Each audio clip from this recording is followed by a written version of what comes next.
Hello everyone, welcome to my channel. इस video में हम कर रहे हैं JEE main previous year coordination chemistry के क्वेश्चन। स्टार्ट करते हैं हमारे फर्स्ट क्वेश्चन के साथ में। फर्स्ट क्वेश्चन में आपको दिया हुआ है when 1 mole of COCl3NH3 whole 5 is combined with excess of AgNO3 it gives 2 mole of AgCl। The conductivity of the solution will correspond to 1:3, 1:1, 3:1, 1:2। तो हमें यहाँ पर ये आयन का रेशो गिवन है। कंडक्टिविटी या आयंस का रेशो निकालने के लिए हम इस कोऑर्डिनेशन कॉम्प्लेक्स की स्ट्रक्चर को प्रेडिक्ट करते हैं, और इसकी स्ट्रक्चर को प्रेडिक्ट करने के लिए हमें बहुत अच्छा हिंट दिया हुआ 2 mole of AgCl। 2 mole of AgCl बन रहा है, इसका मतलब ये है 2 क्लोरीन कोऑर्डिनेशन एंटाइटी के बाहर हैं जो आयनाइजेबल है, और उन्होंने ही AgNO3 के साथ में रिएक्शन करके AgCl का प्रेसिपिटेट दिया है। तो इसके अकॉर्डिंग हमारी कोऑर्डिनेशन एंटाइटी क्या बनेगी? CO, एक Cl इसके साथ में लगा हुआ है, 5 अमोनिया लगे होंगे। This is our coordination entity, और इसके बाहर लगे हुए हैं 2 क्लोरीन। जब हम इसको AgNO3 के साथ में रिएक्ट करवाते हैं, जो बाहर वाले 2 Cl है वो रिएक्ट कर चुके हैं, तो इसका मतलब वाटर में इनका आयनाइजेशन होगा कैसे? COClNH3 होल 5, इस पे आ जाएगा +2 चार्ज, प्लस इसके साथ में 2 Cl -1 फ्री होंगे। तो हमारे पास में positive is to negative ratio कितना हो गया है? 1:2। तो इसके अकॉर्डिंग हमारा करेक्ट ऑप्शन बन जाएगा option number 4। Second question, a chelating agent has 2 और more than 2 donor atom to bind to a single metal ion. ये आपको डेफिनेशन ही दे दी है चिलेटिंग एजेंट होता क्या है। विच of the following is not chelating agent? Chelating agent इनमें से choose करना है, कौन सा नहीं है। तो इसके लिए आपको सबका फॉर्मूला पता होना चाहिए। थायोसल्फेटो S2O3-2, this is monodentate ligand. Monodentate means जो सिर्फ सिंगल बॉन्ड बनाता है विद सेंट्रल मेटल। इसके बाद में आ जाएगा ऑक्सीलेटो। ऑक्सीलेटो का फॉर्मूला है C2H4-2। इसका स्ट्रक्चर होता है CO नेगेटिव, COO नेगेटिव। दोनों ऑक्सीजन के पास में है एक्स्ट्रा इलेक्ट्रॉन देने के लिए, दिस इज चिलेटिंग एजेंट। इसके बाद में ग्लाइसिनेटो। ग्लाइसिनेटो में एक लोन पेयर डोनेट कर सकता है नाइट्रोजन, और दूसरा है COO नेगेटिव, ऑक्सीजन का नेगेटिव देगा, तो this is also chelating agent. उसके बाद में हम लेते हैं इथेन 1,2-डायमीन। This is formula for ethane 1,2-डायमीन। 2 NH2 ग्रुप प्रेजेंट है और दोनों के पास में एक एक लोन पेयर है डोनेशन के लिए। तो इस तरह से ये जो रिंग लाइक स्ट्रक्चर बन रही है, this is called chelation, and इसकी वजह से कोऑर्डिनेशन कॉम्प्लेक्सेस में स्टेबिलिटी इंक्रीज हो जाती है। तो इसके अकॉर्डिंग हमारा करेक्ट ऑप्शन हो जाएगा थायोसल्फेटो, दैट इज मोनोडेंटेट, बाकी सभी बाइडेंटेट हैं। Third question, IUPAC name of this compound PTNH3 whole twice ClNO2 सबसे पहले जब IUPAC नॉमेनक्लेचर किया जाता है तो आपने नेम लिखने हैं लिगेंड्स के इन अल्फाबेटिकल ऑर्डर, उनके नंबर के साथ में। जैसे अमीन हमारे पास में है डाई, क्लोरिडो 1 है, नाइट्रीटो 1 है, तो कोई प्रॉब्लम नहीं है, इनके साथ में कुछ मेंशन नहीं करना। तो स्टार्टिंग में हम इसे शुरू करते हैं डाईअमीन। डाईअमीन, क्लोरिडो, नाइट्रीटो N, नाइट्रीटो N जो यहाँ पर है, this is symbolic representation of nitrogen की, नाइट्रोजन बॉन्ड बना रहा है सेंट्रल मेटल के साथ में। और लास्ट में आ जाएगा प्लेटिनम, के साथ में लिखते हैं उसकी ऑक्सीडेशन स्टेट। अगर आप प्लेटिनम की ऑक्सीडेशन स्टेट निकालेंगे तो 0, -1, -1, और यहाँ पर ये हमने ले लिया x इज इक्वल टू 0, तो यहाँ पर आपके पास x की वैल्यू आ जाएगी 2। तो इसके अकॉर्डिंग हमारे पास में करेक्ट नेम बनेगा option number 3, diamine chlorido nitrito N platinum 2। Fourth question, in the complex the coordination number and oxidation state of element E is.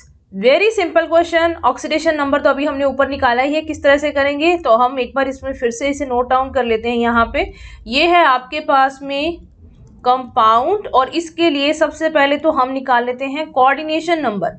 Coordination number is total number of bond form by all ligand to central metal. तो अब आप यहाँ से देखिए En is bidentate, तो यहाँ पर total 4 bonds बनेंगे। ऑक्सीलेटो इट इज ऑल्सो बाइडेंटेट, तो यहाँ पर भी 2 बॉन्ड बनेंगे। तो टोटल हमारे पास में 4 + 2 6 कोऑर्डिनेशन नंबर होगा सेंट्रल मेटल के लिए। तो कोऑर्डिनेशन नंबर की वैल्यू आ गई 6। नेक्स्ट इसका ऑक्सीडेशन नंबर निकालते हैं। X + En के लिए 0 चार्ज, ऑक्सीलेटो के लिए -2, तो यहाँ पर ये मैंने -2 डाल दिया। नाइट्रो के लिए अगेन -1 इज इक्वल टू 0, तो x की वैल्यू आ जाएगी हमारे पास में +3। तो सेकेंड ऑक्सीडेशन स्टेट आ गई +3, तो 6 एंड +3 ये हमारे पास में है ऑप्शन नंबर 4 में। Next question, the sum of coordination number and oxidation number in this complex. Same वैसा ही क्वेश्चन है, बस उसमें सेपरेटली पूछा गया था, इसमें एक साथ आपको सम करके बताना है। तो सबसे पहले तो हम इसके लिए निकालते हैं कोऑर्डिनेशन नंबर।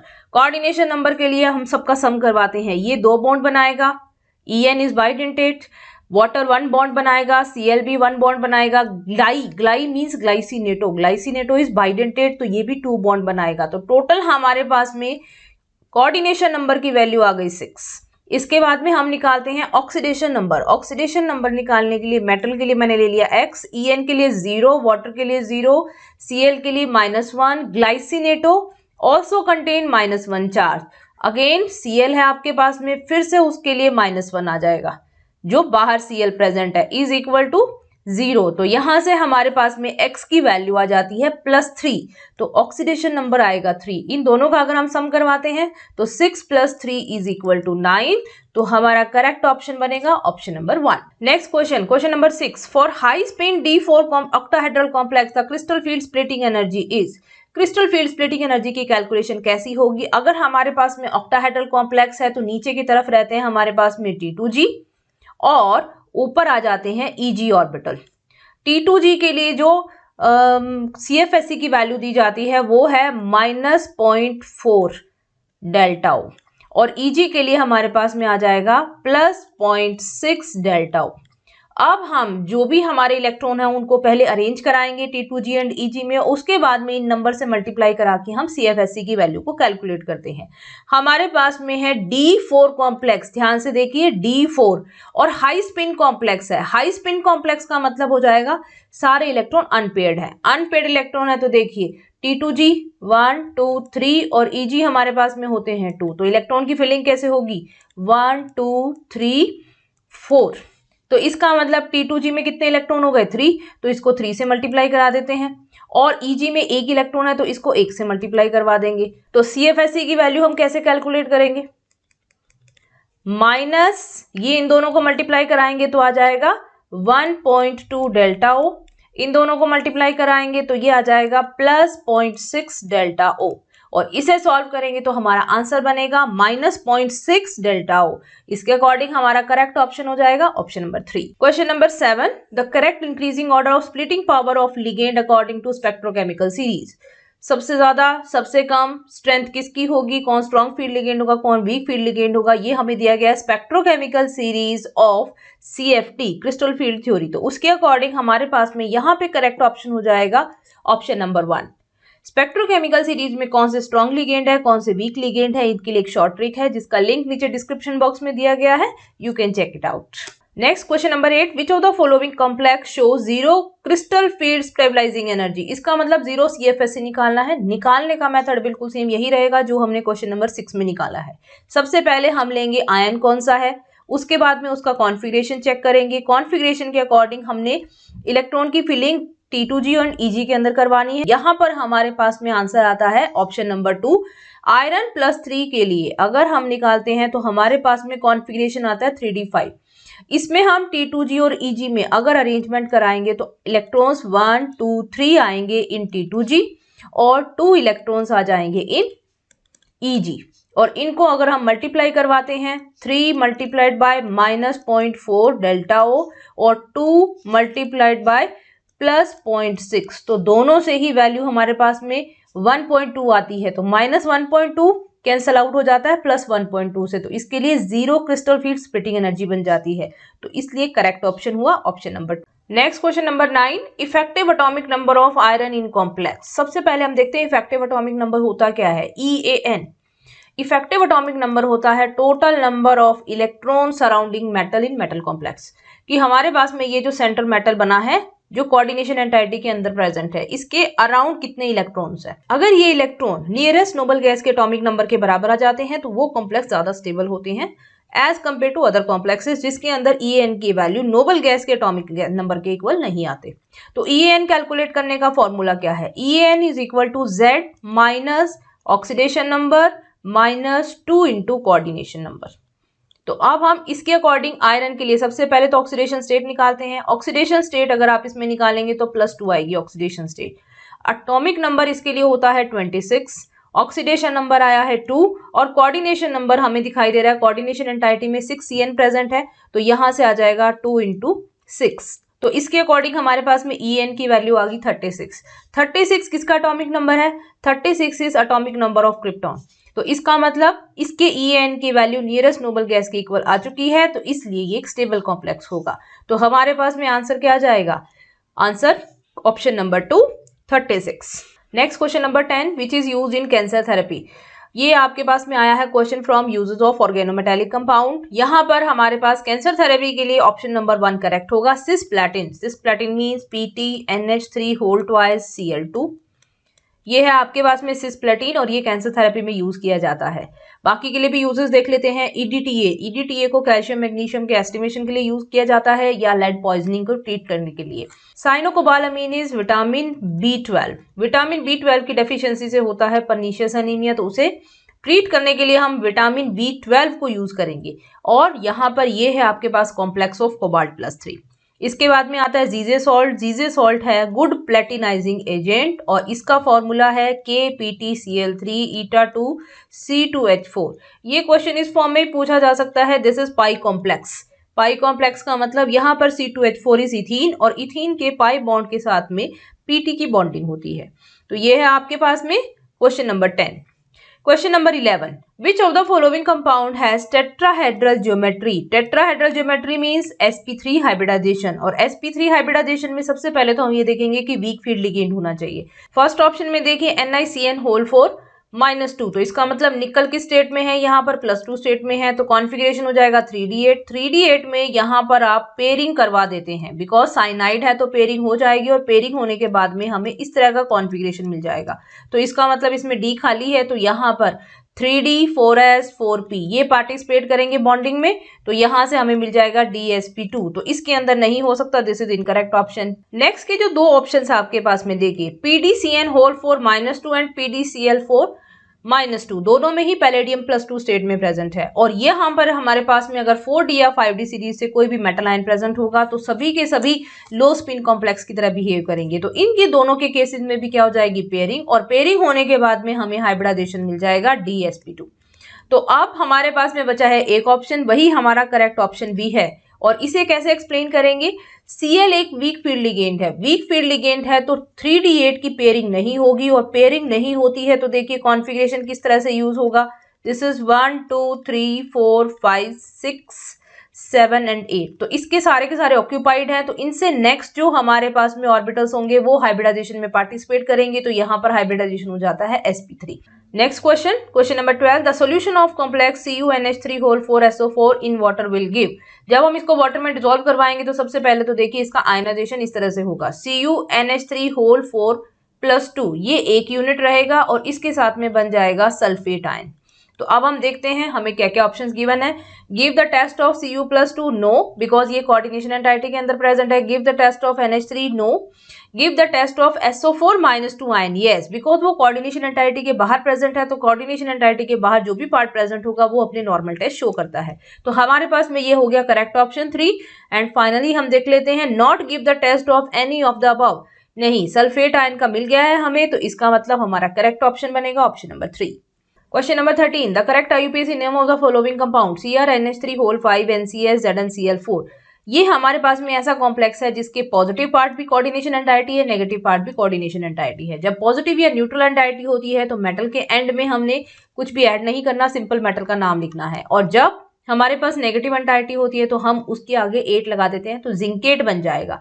तो सबसे पहले तो हमारे पास में ऐसा एक ही ऑप्शन दिया हुआ है जिसमें जिंकेट वर्ड का यूज हुआ है, तो हमारे पास में वही बन जाएगा correct option, that is option number 1।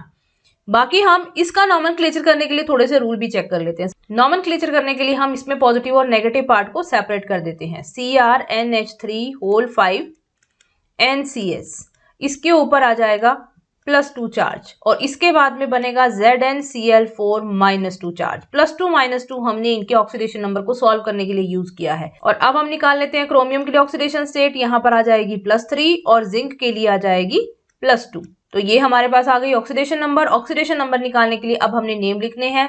IUPAC name में सबसे पहले आप क्या करते हैं, लिगेंड्स को लिखते हैं इन अल्फाबेटिकल ऑर्डर। तो ये बन गया आपके पास में, सबसे पहले है पेंटामीन, आइसोथायोसाइनेटो, क्रोमियम 3, ये हमारे पास में पॉजिटिव पार्ट के लिए आ गया नेम। और उसके बाद में हम नेगेटिव पार्ट का करते हैं। इसके अंदर है टेट्राक्लोरो जिंकेट, 8 हमने लगाया है बिकॉज कोऑर्डिनेशन एंटाइटी के ऊपर नेगेटिव चार्ज है। और उसके बाद में हमने लिख दी उसके लिए oxidation state. Next question, question number 14। Question number 14 में आपको पूछा गया hybridisation involved in COC2O4 whole thrice -3। सबसे पहले तो देखो बहुत ही सिंपल सी ट्रिक है, यहाँ पर हमारे पास में कोऑर्डिनेशन नंबर 6 आ रहा है। कोऑर्डिनेशन नंबर 6 में सिर्फ दो ही टाइप के हाइब्रिडाइजेशन पॉसिबल हो सकते हैं, sp3d2 और d2sp3। तो अब आप यहाँ से देखिए, oxalato is strong field ligand, strong field ligand है तो इसकी प्रेजेंस में पेयरिंग हो जाती है, और पेयरिंग हो जाएगी तो इनर डी ऑर्बिटल्स यूज होंगे इन हाइब्रिडाइजेशन, तो directly you can tick D2sp3 hybridisation. Next question number 15, for a square planar complex MABCD, M is central metal ion and ABCD are monodentate ligand, the number of possible geometrical isomers are।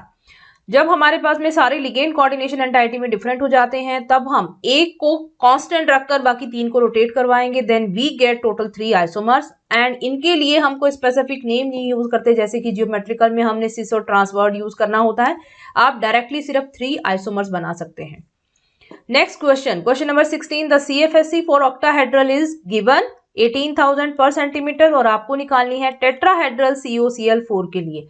Delta T और delta O का relation क्या होता है? Delta T is equal to 4/9 of delta O. Delta O की value हमें दी हुई है तो हम यहाँ पे ये वैल्यू डाल देते हैं, 4/9 मल्टीप्लाइड बाय 18,000। तो यहाँ से सॉल्यूशन करेंगे तो ये आपके पास में आ जाएगा 8,000 पर सेंटीमीटर। तो ऑप्शन नंबर 3 इसके लिए करेक्ट होगा। 17th क्वेश्चन, आपके पास में दो कॉम्प्लेक्सेस हैं और इनमें हमने आइसोमेरिज्म बताना है। ये ऐसे कॉम्प्लेक्सेस है जिसमें दोनों part positive and negative part coordination entity बना रही हैं, और दोनों कोऑर्डिनेशन एंटाइटीज में लिगेंड आपस में इंटरचेंज हो गए हैं। इस तरह से जब पॉजिटिव और नेगेटिव पार्ट दोनों एंटाइटी बनाती है और लिगेंड आपस में इंटरचेंज हो जाते हैं तो इस टाइप के आइसोमेरिज्म को हम बोलते हैं कोऑर्डिनेशन आइसोमेरिज्म। तो ये दोनों बनेंगे coordination isomers. Next question number 18, atomic number आपको 4 एलिमेंट्स के लिए गिवन है और इसमें से आपको बताना है following outer orbital octahedral complex have same number of unpaired electrons. हाँ जी, ये थोड़ा सा डिफरेंट टाइप का क्वेश्चन हो गया है, तो हमें same number of unpaired electron बताने हैं तो हम यहाँ पे पेयर बनाएंगे। It is not objective type, मतलब इसमें से हमने एक ऑप्शन को चूज नहीं करना है, हमें same number of unpaired electron बताने हैं। Same number of unpaired electron निकालने के लिए हम क्या कर लेते हैं, एक तो इनके लिए ऑक्सीडेशन स्टेट लिख लेते हैं। Fe के लिए बनेगी +3, कोबाल्ट के लिए बनेगी +3 और यहाँ पर निकल के लिए बनेगी +2। इनके लिए कॉन्फ़िगरेशन यहाँ पर आएगा D4, D5, D6 और निकल +2 के लिए बन जाएगा D8। यहाँ पर देखिए निकल में सिर्फ स्ट्रॉन्ग फील्ड लिगेंड है, बाकी सभी में वीक फील्ड लिगेंड है, तो ये कॉन्फ़िगरेशन एज इट इज रहना है। तो अनपेड इलेक्ट्रॉन लिख लेते हैं, इसमें है 4 अनपेड इलेक्ट्रॉन और इसके बाद में इसमें 5 अनपेड इलेक्ट्रॉन आएंगे। D6 में 4 अनपेड इलेक्ट्रॉन्स एंड D8 में हमारे पास में आ जाते हैं ओनली 2 अनपेड इलेक्ट्रॉन्स। तो इसका मतलब हमारे पास में ये दो ऑप्शन है, इनका हमने पेयर बनाना है, MnCl6 -3 एंड COF6 -3। ये हमारे पास में पेयर बन गया। मे बी उसके ऑप्शंस अलग अलग हों तो हमारे पास में आ जाएगा 1 and 3 का pair. Next question number 19, an aqueous pink solution of cobalt 2 chloride changes to deep blue on addition of excess of HCl, this is because. देखिए जब एक्वस सोल्यूशन है कोबाल्ट 2 क्लोराइड का तब वो होता है किस फॉर्म में, COH2O होल 6 +2 चार्ज, ये है उसके लिए स्टेट। और जब हमने उसमें एक्सेस ऑफ HCl मिला दिया है तो ये कन्वर्ट हो जाएगा COCl होल 4 -2 चार्ज में। यहाँ पर चेंजेस हुए हैं, एक तो लिगेंड चेंज हो गए हैं, वाटर से लिगेंड कन्वर्ट हो गए Cl में, और दूसरा कोऑर्डिनेशन नंबर चेंज हो गया है। यहाँ पर है कोऑर्डिनेशन नंबर 6 और कोऑर्डिनेशन नंबर 6 से बन जाएगा कोऑर्डिनेशन नंबर 4। तो ऑक्टाहेड्रल कॉम्प्लेक्स है वो टेट्राहेड्रल में चेंज हो गया है, तो इसके अकॉर्डिंग हमारे करेक्ट ऑप्शन बन जाते हैं सेकेंड, जिसमें हमने ट्रांसफॉर्मेशन दिखाई है कॉम्प्लेक्स की, और third option tetrahedral complex have smaller crystal field splitting than octahedral complex. Tetrahedral complex ये अभी हम लास्ट क्वेश्चन में करके आए थे जहां पर हमने डेल्टा टी और डेल्टा ओ का रिलेशन लिखा था। Delta T is 4/9 of delta O. Tetrahedral complex बन चुका है तो इसको हम कंपेयर करेंगे ऑक्टाहेड्रल के साथ में, तो इसके लिए हमेशा CFSE की वैल्यू कम होगी एज कंपेयर टू ऑक्टाहेड्रल। तो इसके लिए भी हमारे पास में दो ऑप्शन करेक्ट है, 2 and 3। Next question, which of the following complex are homoleptic. Homoleptic means coordination entity जिसके अंदर सेम या एक ही टाइप का लिगेंड प्रेजेंट होता है। और यहाँ पर ही दूसरी टर्म भी होती है हेट्रोलैप्टिक, जिसमें आपको दिया गया है एक से ज्यादा टाइप के लिगेंड प्रेजेंट होंगे तो हेट्रोलैप्टिक बन जाएगा। बहुत ईजी है ये क्वेश्चन। यहाँ पर आप देखिए इन सब कॉम्प्लेक्सेस में सिर्फ फर्स्ट ऑप्शन ऐसा है जिसमें क्या दिया गया है, सिर्फ NH3 होल 6। इसका मतलब सारे के सारे लिगेंड सिर्फ एक ही टाइप के हैं, दैट इज NH3।